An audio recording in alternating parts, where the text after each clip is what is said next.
Good morning, all. It is Monday.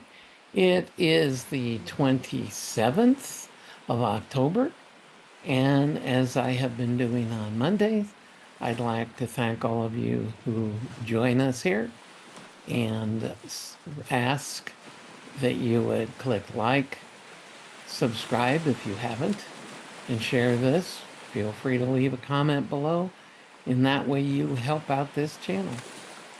And today we're continuing to look at Psalm 9, as we've been now for, 2 weeks or something like that. Anyway, we're looking at verses 17 and 18. And the reading says, "The wicked are turned back and sent to Sheol.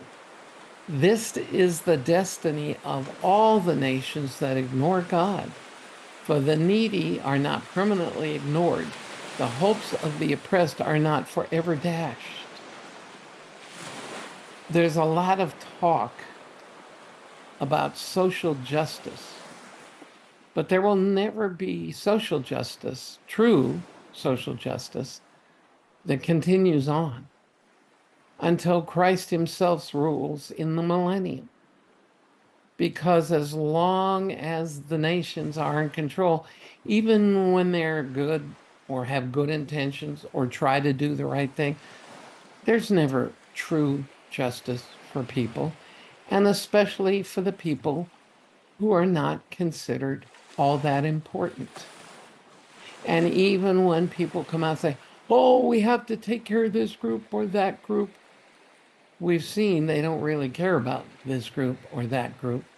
All they care about is using them to present how compassionate they are, or to use them for their own benefit. But God is in control, and one day God will judge the nations. And this is separate from the issue of individual salvation. We need to be clear with that, or it's going to get really confusing. But God will judge the nations for how they treated those who are unable to care for themselves.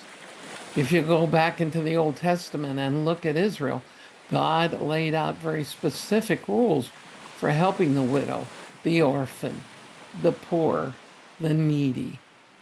A whole system was set up, and it was set up not only to help people, but of equal importance, to preserve their dignity.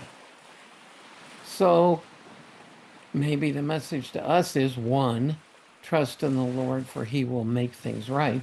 But two, if we're in a position to help people, let's take a look and make sure we help them in a way that truly helps them, doesn't just make them more dependent on us. We don't want their dependency if we've got any common sense.